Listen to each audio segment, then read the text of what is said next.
அஞ்சலர்ந்த மலர் போல அவையை அலங்கரிக்கும் அனைவருக்கும் எங்கள் இனிய மதிய வணக்கங்கள். இதோ எல்லோருக்கும் மகிழ்ச்சியூட்டும் மாபெரும் நற்செய்தி. நமக்காக இன்று மீட்பர் பிறந்திருக்கிறார்.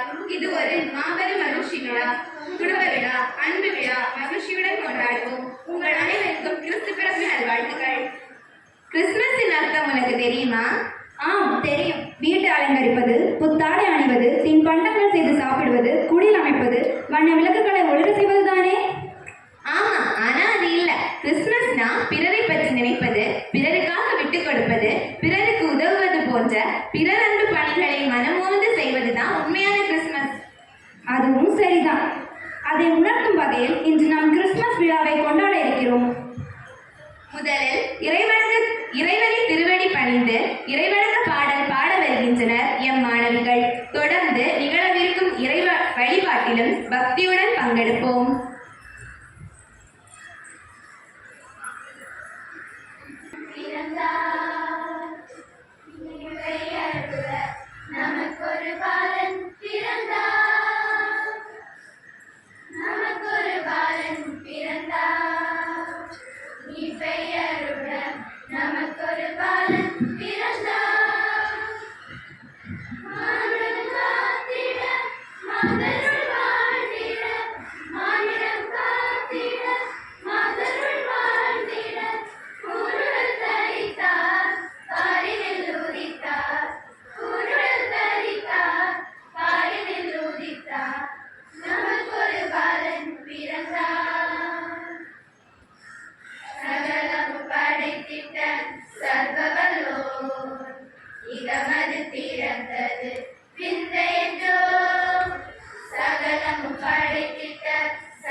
லூக்கா 2ஆம் அதிகாரம் 1 முதல் 20 வரை உள்ள இறைவசனங்கள். அக்காலத்தில் அகுஸ்து சீசர் தம் பேரரசு முழுவதும் மக்கள் தொகையை கணக்கிடுமாறு கட்டளை பிறப்பித்தார். அதன்படி சிரியா நாட்டில் குரேனியோ என்பவர் ஆளுநராக இருந்தபோது முதல் முறையாக மக்கள் தொகை கணக்கிடப்பட்டது. தம் பெயரை பதிவு செய்ய அனைவரும் அவரவர் ஊருக்கு சென்றனர். தாவீதின் வழிபரவினரான யோசேப்பும் தமக்கு மன ஒப்பந்தமான மரியாவோடு பெயரை பதிவு செய்ய கலிலேயாவில் உள்ள நாசரேத் ஊரிலிருந்து யூதேயாவில் உள்ள பெத்லேகம் என்ற தாவீதின் ஊருக்கு சென்றார். மரியா கருவுற்றிருந்தாள். அவர்கள் அங்கிருந்த போது மரியாவுக்கு பேறுகாலம் வந்தது. அவர் தனது தலைமகனை பெற்றெடுத்தார். விடுதியில் அவர்களுக்கு இடம் கிடைக்கவில்லை. எனவே பிள்ளையை துணிகளில் பொதிந்து தீவன தொட்டிலில் கிடத்தினார். அப்பொழுது அப்பகுதியில் உள்ள வயல்வெளியில் இடையர்கள் தங்கி இரவெல்லாம் தங்களுக்கிடையே காவல் காத்து கொண்டிருந்தார்கள். திடீரென்று ஆண்டவருடைய தூதுவர் அவர்கள் முன் வந்து நின்றபோது ஆண்டவரின் மாட்சி அவர்களை சுற்றி ஒளிர்ந்தது. மிகுந்த அச்சம் அவர்களை ஆட்கொண்டது. வானதூதர் அவர்களிடம், அஞ்சாதீர்கள், இதோ எல்லா மக்களுக்கும் பெரும் மகிழ்ச்சியூட்டும் நற்செய்தியை உங்களுக்கு அறிவிக்கிறேன். இன்று ஆண்டவராகிய மெசியா என்னும் மீட்பர் உங்களுக்காக தாவீதின் ஊரில் பிறந்திருக்கிறார். குழந்தையை துணிகளில் சுற்றி தீவன தொட்டிலில் கிடத்திருப்பதை காண்பீர்கள். இதுவே உங்களுக்கு அடையாளம் என்றார்.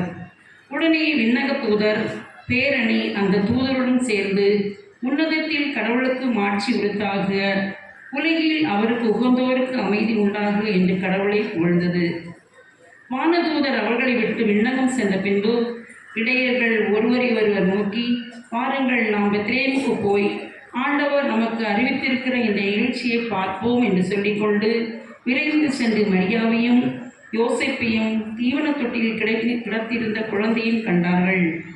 பின்பு அந்த குழந்தையை பற்றி தங்களுக்கு சொல்லப்பட்ட செய்தியை தெரிவித்தார்கள். அதை கேட்ட யாவரும் இடையர்கள் தங்களுக்கு சொன்னவற்றை குறித்து வியப்படைந்தனர். ஆனால் மரியா இந்த நிகழ்ச்சியெல்லாம் தன் உள்ளத்தில் நிறுத்தி சிந்தித்து கொண்டிருந்தார். இடையர்கள் தாங்கள் கேட்டவை கண்டவை அனைத்தையும் குறித்து கடவுளை போற்றி புகழ்ந்து பாடிக்கொண்டே திரும்பி சென்றார்கள்.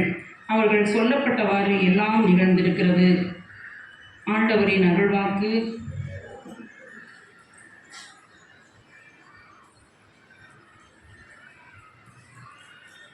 ஜெபம்.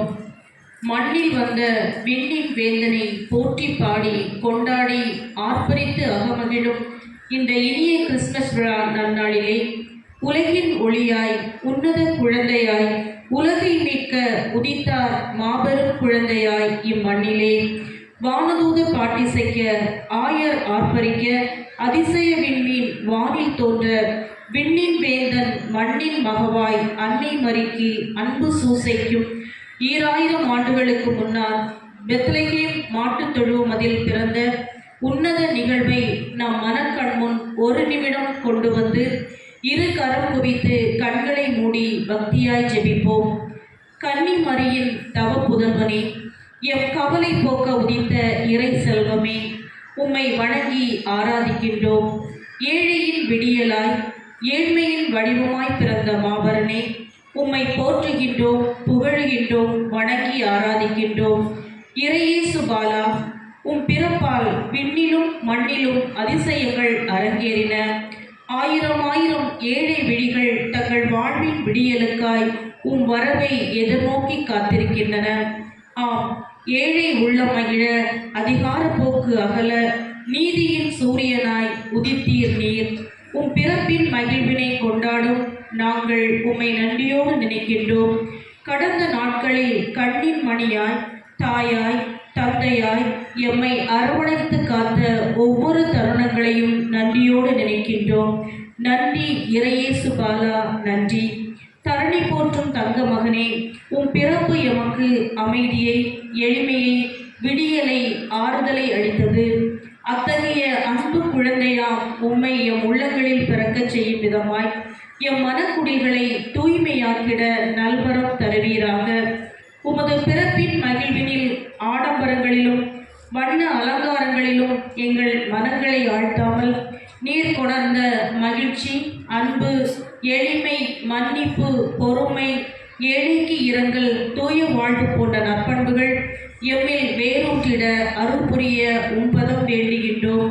காக்கும் கருணையின் உருவே, கன்னிமரியின் கண்ணின் மணியே, இந்த இனிய நாட்களில் எம்மை சூழ்ந்து வாழும் ஏழை எளியோருக்கு இறங்கி எம் ஜெபத்தாலும் உதவியாலும் அவர்கள் வாழ்வில் இனிய கிறிஸ்து பிறப்பு மகிழ்வை நாங்கள் கொண்டாட வரமருள்வீர்வாக.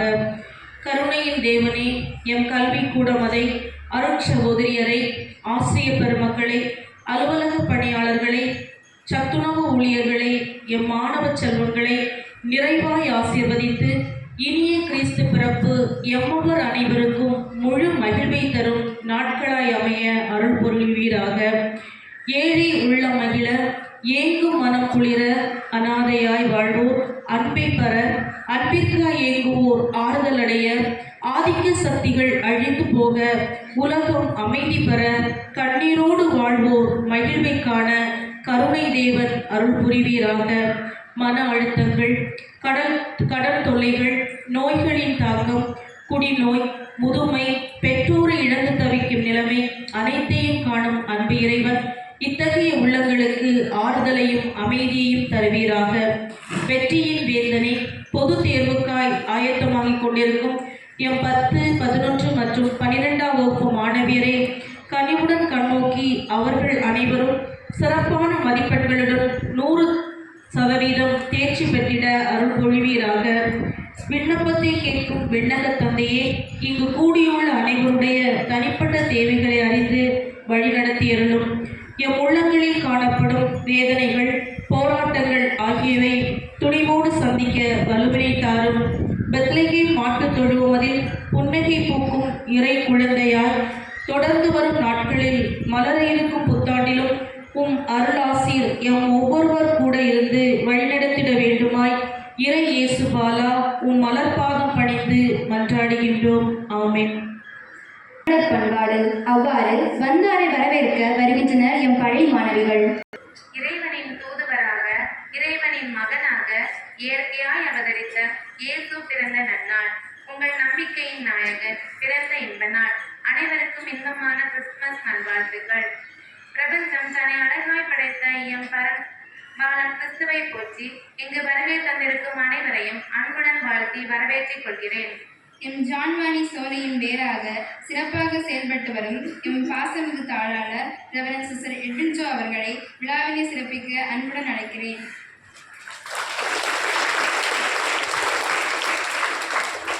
எம் சோலையினை வடிவமைப்பதிலும் பாதுகாப்பதிலும் பெரும் பங்காற்றி வரும் எம் தலைமை ஆசிரியை மிஸ்ஸஸ் கில்டா அவர்களையும் விழாவினை சிறப்பிக்க அன்பாய் வரவேற்றுக் கொள்கிறேன்.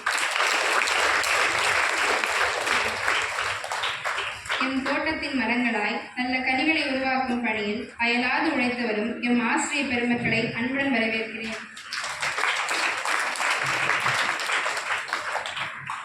எம் வண்ண சோலையின் நல்ல கனிகளாம் துள்ளி திரியும் மான்களாம் எம் மாணவிகள் அனைவரையும் வரவேற்றுக் கொள்கிறேன்.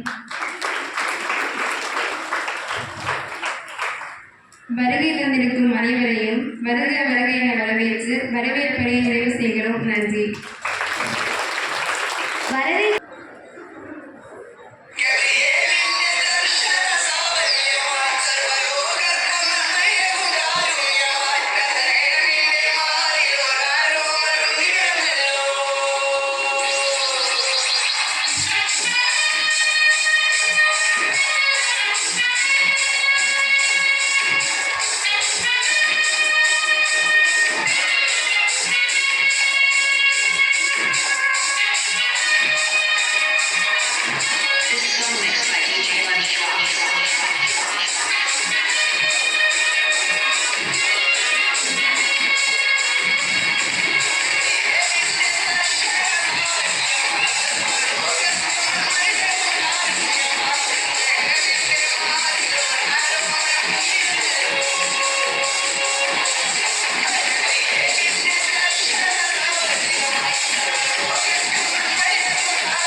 Ministries.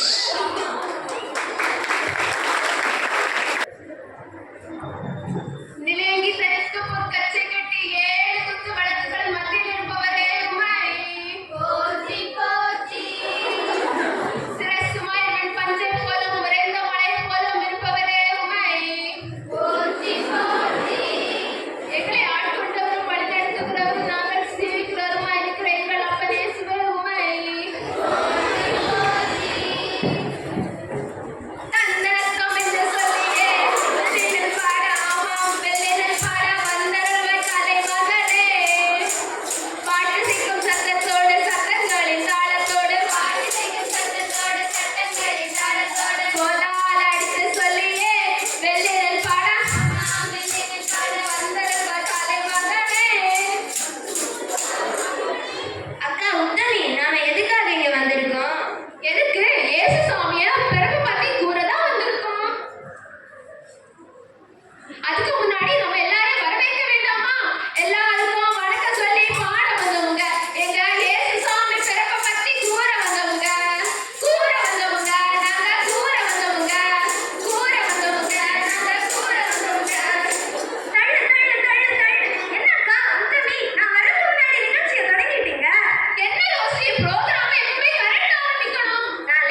கச்சேரி கச்சேரி களை கட்டுதடி எதனால எதனால இயேசு பிறந்த நாள. கடைசியாக எல்லாருக்கும் இனி கிறிஸ்துமஸ் வாழ்த்துக்களை சொல்லி நம்ம சாதனைகளை எல்லாம் பறக்கிட்டு கிளம்புவோம். ஆமா, இங்கே இருந்து எழுத முடியாது. தொடர்ந்து தங்குங்களே. We wish you a Merry Christmas. We wish you a Merry Christmas. We wish you a Merry Christmas and a Happy New Year. And a Happy New Year. And a Happy New Year. We wish you a Merry Christmas and a Happy New Year.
அழகாக மாணவிகள்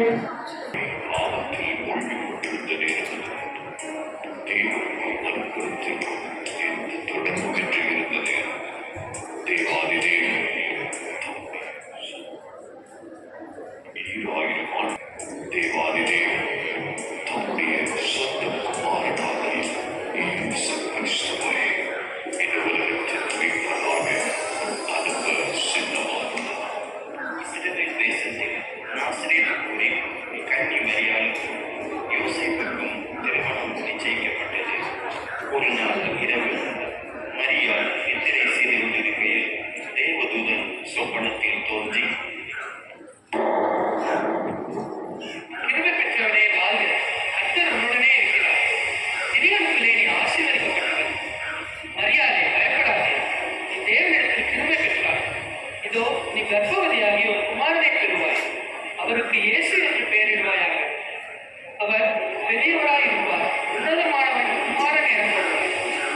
கர்த்தராகிய தேவன் அவருடைய பிதாவாகிய தாவீதின் சிங்காசனத்தை அவருக்கு கொடுப்பார்.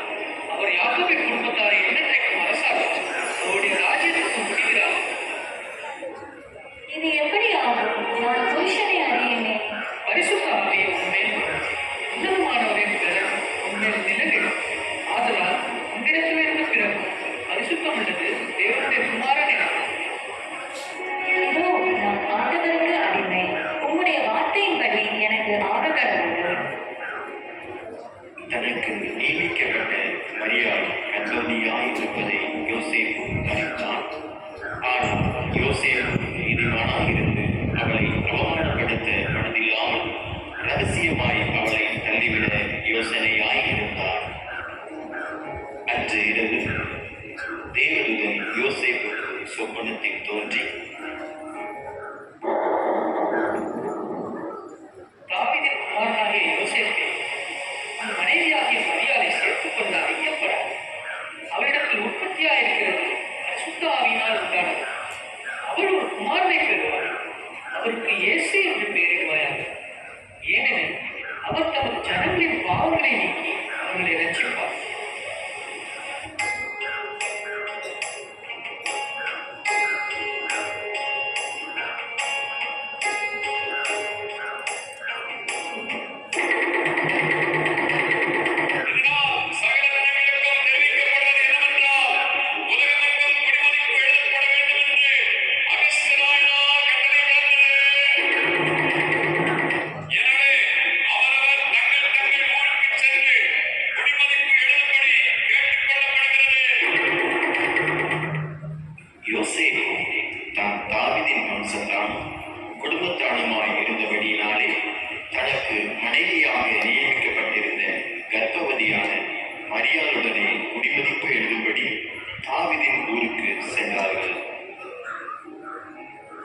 மரியாளுக்கு பிரசவ காலம் நேரிட்டது.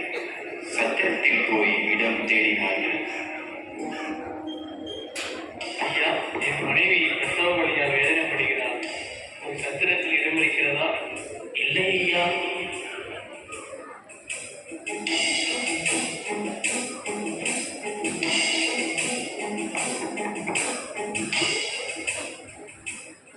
ஐயா, என் மனைவிக்கு பிரசவ காலம் நேரிட்டது. ஒரு சத்திரத்தில் இடம் இருக்கிறதா? இடம் காலியாக இல்லையே. சத்திரத்தில் இடம் இல்லாததினால் அங்கிருந்த மாட்டு தொழுவத்திற்கு சென்றார்கள். அவள் தன் முதல் பேரான வாரனை பெற்றெடுத்தாள்.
அப்பொழுது அந்த நாட்டிலே மேய்ப்பர்கள் வயல்வெளியில் தங்கி ராத்திரியிலே தங்கள் மந்தையை காத்துக் கொண்டிருந்தார்கள். அவ்வேளையிலே கர்த்தருடைய தூதன் அவர்களை நோக்கி, பயப்படாதிருங்கள். இதோ எல்லா ஜனத்திற்கும் இந்த சந்தோஷத்தை உண்டாக்கும் நற்செய்தியை உங்களுக்கு அறிவிக்கிறேன். இன்று கர்த்தராகிய கிறிஸ்து என்னும் இரட்சகர் உங்களுக்கு தாவீதின் ஊரிலே பிறந்திருக்கிறார். பிள்ளையை குடிகளை சுற்றி முன்னணியிலே கிடத்திற்கு காண்பீர்கள். இதுவே உங்களுக்கு அடையாளம். நாம் பெத்லகேம் ஊருக்கு போய் கர்த்தரால் நமக்கு அறிவிக்கப்பட்ட இந்த காரியத்தை பார்ப்போம் பாருங்கள். அவர்கள் தீவிரமாய் வந்து மரியாளையும் யோசேப்பையும் முன்னணியிலே கிடைத்திருக்கிற பிள்ளையையும் கண்டார்கள். கண்டு அந்த பிள்ளையை குறித்து தங்களுக்கு சொல்லப்பட்ட சங்கதியை பிரசித்தம் பண்ணினார்கள்.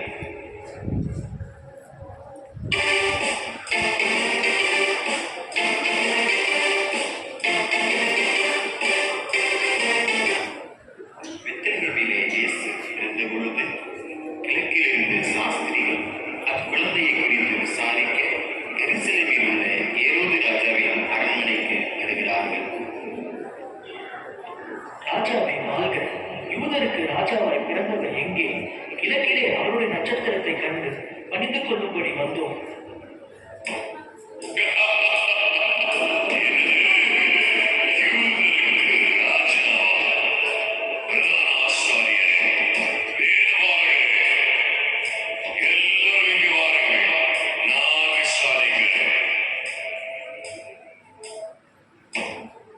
கிறிஸ்துவானவர் எங்கே பிறப்பார் என்று எழுதியிருக்கிறது, பார்த்து சொல்லுங்கள். யூதேயா தேசத்தில் உள்ள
வாழ்க்கையில் மாற்ற வந்த கர்த்தராகிய இயேசு கிறிஸ்துவுக்கு உங்கள் வாழ்க்கையை அர்ப்பணியுங்கள். அவரே உங்கள் வாழ்க்கையை ஆசீர்வதித்து நித்திய ஜீவனை உங்களுக்கு அருளி செய்வார். கர்த்தர் தாமே உங்களை ஆசீர்வதிப்பாராக. ஆமென்.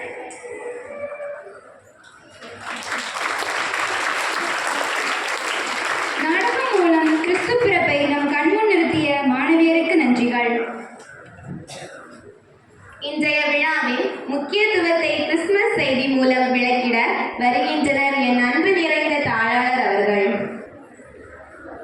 நம்பெருமான் இயேசுவின் பிறப்பு விழாவை மிகவும் மகிழ்ச்சியோடு கொண்டாட இங்கே குழுமியுள்ள அனைவருக்கும் கிறிஸ்துமஸ் பெருவிழாவின் நல்வாழ்த்துக்களை பெருமகிழ்வுடன் தெரிவித்துக் கொள்கிறேன்.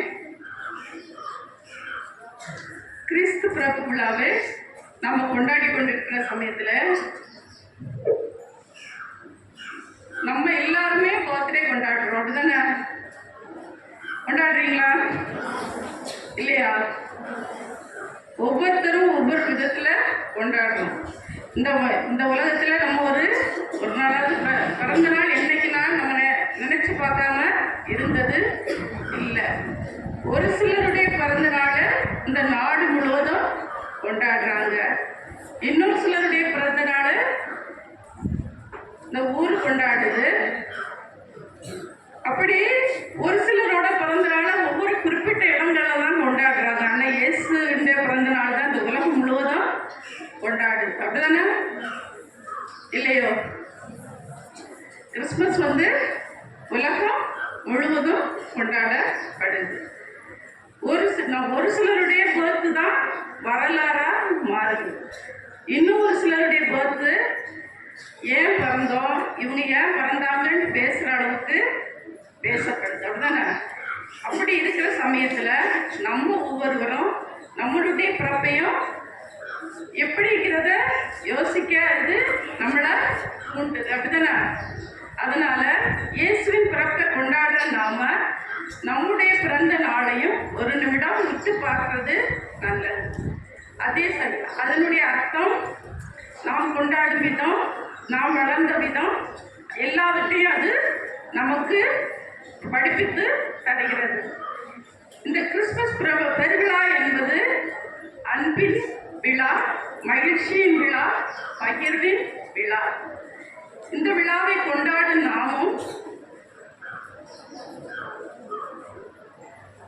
எவ்வாறு பகிர்வு நம் வாழ்வில் பகிர்ந்து வாழ வேண்டும் என்பதை நன்றாக அறிந்து இருக்க வேண்டும். பகிர்தல் என்பது என்ன, பொருட்களை மட்டும் பகிர்தல் மட்டுமல்ல, நம்முடைய எண்ணங்கள், பிறருடைய தேவைகள் இவற்றை அறிந்து நாம் செயல்படுவதே உண்மையான பகிர்தலாக மாறுகிறது. ஒரு சின்ன நிகழ்வு, நம்ம இன்னைக்கு ஒரு டிராமா பார்த்தோம், அப்படிதானே? நாடகம். கிறிஸ்து பிறப்பு நிகழ்ச்சியை நாடகமாக நம்முடைய மாணவர்கள் தத்ரூபமாக நடித்து காட்டினார்கள். இதே போன்று ஒரு ஸ்கூல்லேயே நாடகம் நடந்தது. அதில் ஒரு மாணவன் விடுதி காப்பாளனாக நியமிக்கப்பட்டிருந்தான். அவனிடம் சூசேப்பரும் கன்னிமரியாவும் இடம் கேட்ட பொழுது அவனால் பதில் கூற இயலவில்லை. எல்லோரும் கீழே இருந்து சொல்லுன்னு சொல்றாங்க. கடைசி அவன் என்ன சொன்னான், இங்கே இடம் இல்லை, ஆனா எங்க வீட்டுக்கு வாங்க, நான் உங்களுக்கு இடம் தாரு. அதுதான் உண்மையான பகிர்தல். அவனுக்கு இல்லைன்னு சொல்லிட்டு மனசு இல்லை. நாடகத்துல கூட அவனுக்கு இல்லைன்னு சொல்ல மனசு வரல. அந்த மாதிரியான மனதை நம்மளே உருவாக்க வேண்டும். எந்த சூழ்நிலையிலும் நம்ம இல்லைன்னு யாருக்கும் சொல்லக்கூடாதுன்னு நம்ம அந்த ஒரு மனநிலையை நம்மகிட்ட உருவாக்க வேண்டும். எனவே இந்த மகிழ்வின் பெருவிழாவான கிறிஸ்துமஸ் விழா நம்மிலும் பகிர்வினையும் மனநிலையை உருவாக்க வேண்டி உங்கள் அனைவரையும் வாழ்த்து விடைபெறுகிறேன். நன்றி. கிறிஸ்துமஸ் செய்தி மூலம் மாணவர்களை நெகிழ செய்த தாளாளருக்கு நன்றிகள். தங்கள் இனிமையான குரலில் வாழ்த்து பாடல் பாட வருகின்றனர் எம் பள்ளி மாணவிகள்.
பாடிய மாணவர்களுக்கு நன்றிகள். வாழ்த்துரை வழங்க தலைமை ஆசிரியரை அன்புடனும் பணிவுடனும் அழைக்கின்றோம். அனைவருக்கும் அன்பின் மாலை வணக்கம். முதலாக இந்த குறுகிய காலகட்டத்திலே ஆசிரியர்களுடைய வழிகாட்டுதலுடன் ஒற்றுமை உணர்வுடன் நம் மாணவிய செல்வங்கள் அனைவரும் சிறப்பான நிகழ்வினை நமக்கு உருவாக்கி தந்திருக்கிறார்கள். முதலில் நம்ம யோசிச்சு பார்த்தோம்னா இறைவணக்கம், நிறையோர் புரை, அப்புறம் கிறிஸ்மஸ் நிகழ்வு, ரோனிகா ரோஸ்மேரி உத்தமேக்காவுக்கு வில்லுப்பாட்டு, கிறிஸ்து பிராப்பை உணர்த்தக்கூடிய வில்லுப்பாட்டு, இன்னும் ரெடியாக நிறைய பேர் இருக்காங்க. எல்லோருக்கும் ஆசிரியர்கள் சார்பில் அனைத்து மாணவர்களுக்கும் மனமார்ந்த பாராட்டுகளை தெரிவித்துக் கொள்கிறேன். கிறிஸ்மஸ் விழானா நமக்கு எல்லாருக்கும் தெரியும்.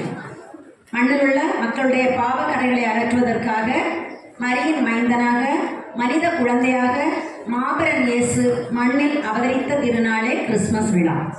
எல்லாருக்குமே தெரியும், கிறிஸ்மஸ் விழானா நம்பிக்கையின் விழா, அமைதியின் விழா, ஒளியின் விழா, நன்மையின் விழா, இப்படி நிறைய அடிக்கிட்டே போகலாம். டிசம்பர் வந்துட்டாலே நமக்கு கிறிஸ்மஸ் கொண்டாட்டம் களை கட்ட தொடங்கிடும். எப்படியெல்லாம் தொடங்கும் சொல்லுங்கள் பாப்பா? வீட்டில் என்ன கட்டுவோம்? ஸ்டாலு, சீரியல், அப்புறம் ட்ரெஸ் வாங்க தொடங்குவோம், கேக் ஆர்டர் பண்ணுவோம், அப்புறம் என்ன பிரியாணி வைக்கலாம் அப்படி யோசிப்போம், என்ன சாப்பாடு வைக்கலாம், இதெல்லாம் யோசிப்போம். வேறு ஏதாவது யோசிப்போமா? என்னது விளையாட்டா? கேரல், எஸ் கேரல், குடில். நம்ம வீடுகளில் இப்போ பஜனை எல்லாம் வந்துட்டு இருக்கோம், அப்படி தானே? கிறிஸ்மஸ் கீதம் பாடுவாங்க. இதெல்லாமே நமக்கு ரொம்ப சந்தோஷம் வருது. இதெல்லாமே கிறிஸ்மஸ் கிறிஸ்து பிறப்பை நம்ம கொண்டாடுவதற்கான வெளி அடையாளங்கள். இதெல்லாம் தேவைதான்.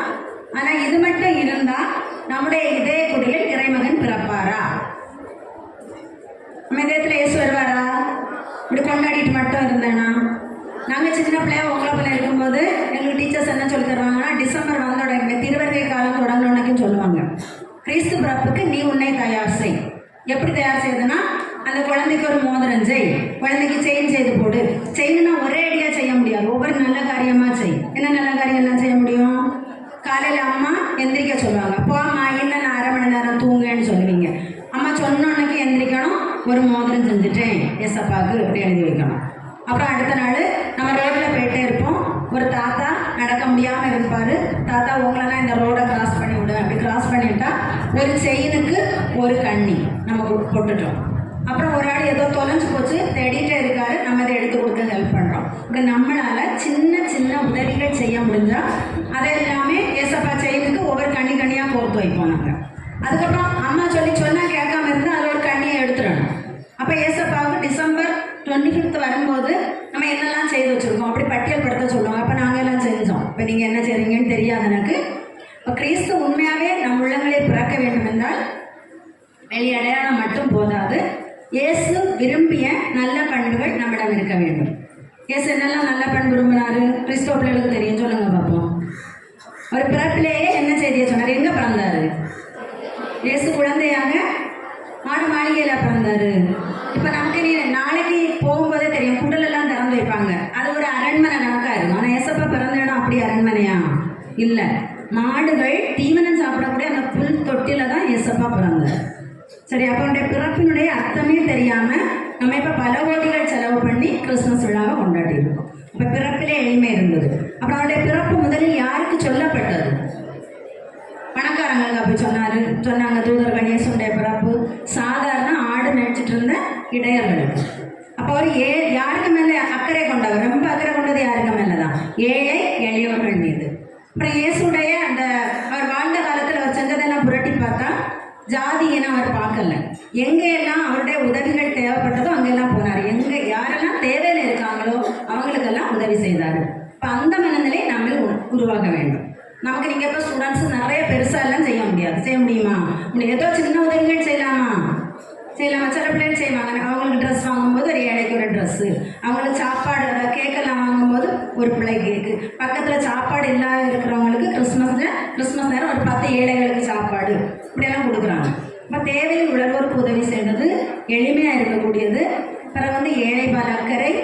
அப்புறம் ஏசப்பா என்ன செய்தார்னா, வாழ்ந்த காலத்தில் அநீதி எங்கெல்லாம் இருந்ததோ இங்கெல்லாம் சாட்டையில் அடித்தார். ஏசு சாட்டையில் அடித்த ஒரு இடம் அவங்களுக்கு தெரியுமா? பைபிளை வாசிருப்பீங்க. எங்கே? கோயிலில் கள்ளத்தனமாக வியாபாரம் செஞ்சுட்டு இருந்தாங்க. அந்த வியாபாரிகள் எதிர்த்து சாட்டை எடுத்து ஏச அடிச்சிருக்காரு. இப்போ நம்மளும் அநீதி நடக்கும் இடத்துல நம்மளால் இயன்றவரை நீதிக்காக என்ன செய்யணும்? போராடணும். அப்போ இயேசுவின் வாழ்க்கையில் காணப்பட்ட நல்ல குணங்கள் நம்ம அமைந்திருந்தால் மட்டும்தான் நம் இதே குடிலில் இயேசுவை வரவேற்க முடியும். இப்போ உங்களுடைய உள்ளங்களும் இயேசு பிறக்கும் இல்லங்களாக உருவாக நற்பண்புகளில் நீங்கள் வளர இந்த இனிய நாளில் உங்களை வாழ்த்துகிறேன். உங்கள் அனைவருக்கும் கிறிஸ்துமஸ் மற்றும் புத்தாண்டு நல்வாழ்த்துக்கள் கூறி விடைபெறுகிறேன். நன்றி. வாழ்த்துரை வழங்கிய ஆசிரியருக்கு நன்றிகள். புத்தாண்டை வரவேற்க வருகின்றன நம் புத்துணர்ச்சியான மாணவிகள்.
புத்துணர்ச்சியாக நடனமாடிய மாணவியருக்கு நன்றிகள். கிறிஸ்துமஸ் என்றாலே நம் எண்ணத்தில் வருவது கிறிஸ்துமஸ் தாத்தா தானே. அவர்கள் இணைந்து